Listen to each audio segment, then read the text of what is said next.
Justin Trudeau is back in New York City again. I used to keep track of how many times he went there. It's in the dozens. He has gone to New York more than he's gone to the great cities of Calgary or Edmonton, probably more than he's even been to Vancouver. He just likes it in New York, and who doesn't? But he finds every excuse to go there instead of to deal with Canadian issues and Canadians. When he goes to New York, he can pretend he's in the big leagues. If you've ever been to Manhattan, it can be quite awe-inspiring. The masters of the universe, the biggest people in every realm are there. Trudeau is a little person, but he can look bigger even if he doesn't quite fit the suit because he travels in style, the Government of Canada private jet, and lots of money and power to clear the way for him. He couldn't earn it on his own. Now, in fairness, Trudeau doesn't really get a lot of invitations anymore because he's a bit of an idiot. I mean, listen to this. Obviously, he got this invitation, but would you invite this guy back? Mr. Prime Minister, the final word, any ask or advice for everyone listening today? Well, I think one of the things you started getting me thinking about science fiction, and I was thinking about Jurassic Park, the original book, where Ian Malcolm, played by Jeff Goldblum, talks about, in the movie, talks about the accelerated pace of learning and knowledge and science, and the fact that if you're a martial arts expert, you will spend decades perhaps getting to the point where you can, kill someone with your finger. And the idea is once you gain that particular power, you will have lived with it and grown into it so much that you'll never use it or never have to use it except in unimaginable circumstances because you have gained control over the power you have. And the story of Jurassic Park, or waking up dinosaurs again, or AI now, means that we are all busy stepping on each other as we're creating more and more tools that we haven't had time to sit back and reflect on what's going to be the consequence of this, or what's going to be the challenge of that, or what's going to be the benefit of this. We just sort of throw it because we can. We're creating all these amazing new technology. Yeah, thanks for giving us some Jurassic Park analogy. And he said, I read the book. Oh, you read the book. Did you also read the Superman book? It's sort of embarrassing. I'm sure he's told that story when he was a lot younger, like 20-something, trying to impress some chicks. It doesn't really work when he's with some deep thinkers. I suppose it's an improvement over when he used to do his fancy socks thing. Remember that? I remember he met with Angela Merkel. I disagree with Merkel on every single thing, but it's hard to think of a more serious, dour, sober-minded woman. And there was Justin Trudeau introducing himself by saying, look at my socks. Did you get a load of my socks? Did you see that? Just absolutely embarrassing. And after that first sort of chuckle at the new kid, the grownups really didn't want anything to do with Trudeau. So many images of him attending G7 meetings or NATO meetings or other meetings, G20 meetings, and just no one comes over to Trudeau. Why would they say hi to him? They're there for very serious matters. When he does manage to strike up a conversation, like here he is with Xi Jinping, who absolutely tears a strip off him. Take a look. Everything we discuss is then leaked to the paper. That's not appropriate. And that's not how the conversation was conducted.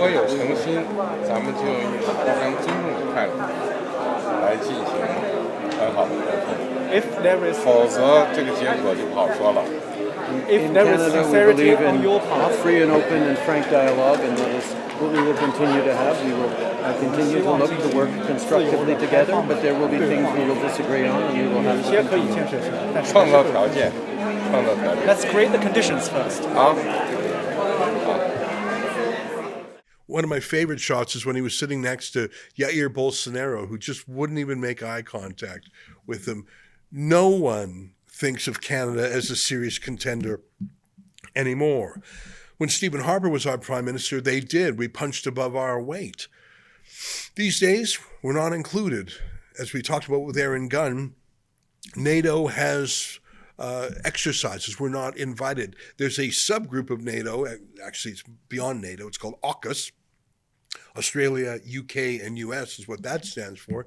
We're not included. We're not invited. They're going ahead and making decisions and planning without us. We're sort of at the kids' table at Christmas dinner.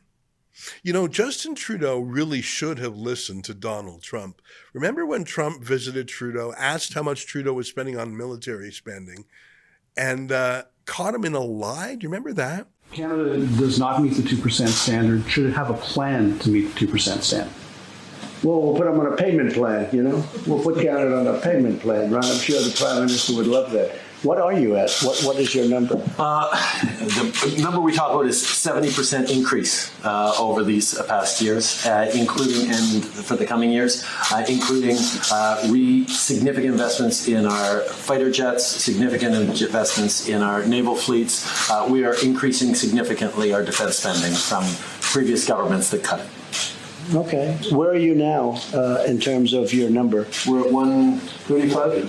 1.3. 1.4. And continuing to move They're forward. getting there. They know it's important to do that, and their economy is doing well. Yeah, that was embarrassing for Trudeau.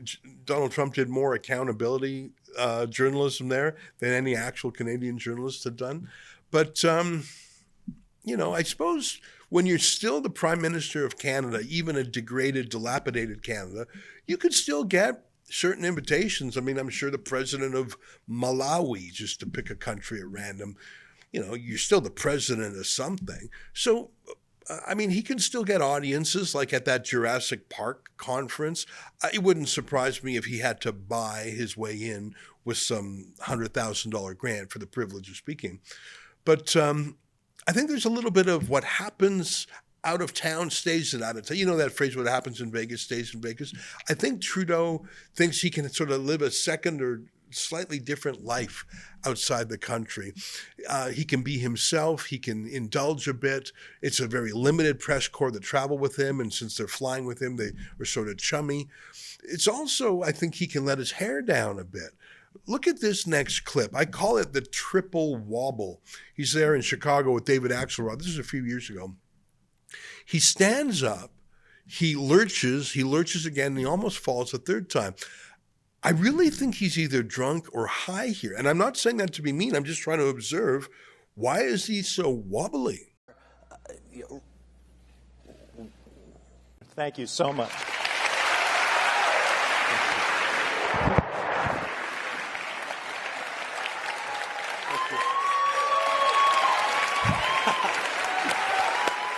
Well, he's going to America. He's letting off some steam, shall we say. And he's back in New York, and I understand he's going on the Stephen Colbert Show tonight, along with RuPaul, the drag queen. So actually, that's a dream come true for Trudeau. Now, that show is just so unwatchable. It is a full-out propaganda machine. Bill Gates is going on the show later this week.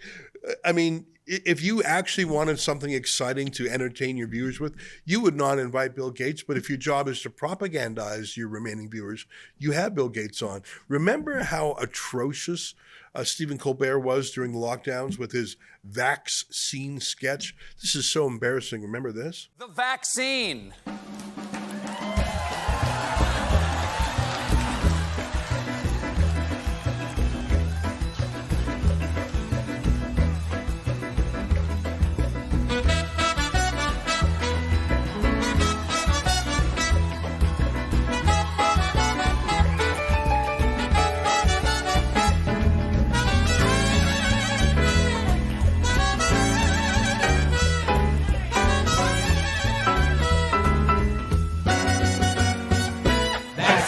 Anyways, a place where any prime minister or president, no matter how disreputable or unpopular or childish or past his prime, a place where any of those people are welcome, no matter what, is at the United Nations. That's the point of the United Nations.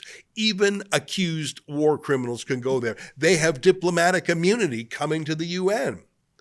So they couldn't very well turn away Justin Trudeau, now could they? Not that anyone came out to listen to him give his speech.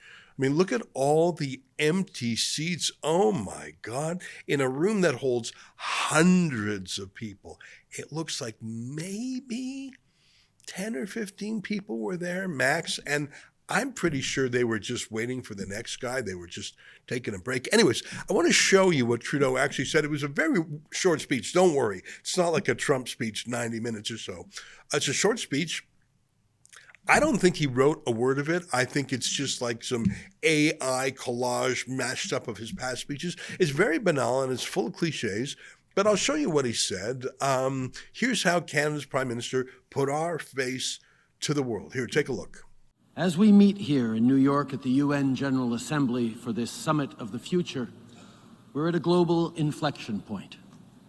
Faced with escalating instability undermining the very foundations of the international order, beset by the increasingly dire costs of climate change, contending with rising inequality that is leaving the most vulnerable behind. So you're at the United Nations, and what's your message in September of 2024? The increasingly dire costs of climate change? What is this, 2015? Why is he talking about that? No Canadians care about that. All Canadians care about is vast immigration, the cost of housing, jobs. You're talking about climate change? Oh my God. Here, I'll play some more. The erosion of women's rights, LGBT+ rights, and Indigenous rights, and grappling with dire humanitarian crises perpetuating record levels of displacement, we have a choice. On the one hand, we can bury our heads in the sand, eschewing multilateralism in favor of short-sighted self-interest, or we can recognize that collectively we have a responsibility to set our differences aside, to confront the serious global challenges, and to deliver on a pact for the future that builds a more peaceful world, but also one where everyone, every generation, has a real and fair shot. It is true that women's rights are eroding. I'll give him that point, but not for the reasons he would claim.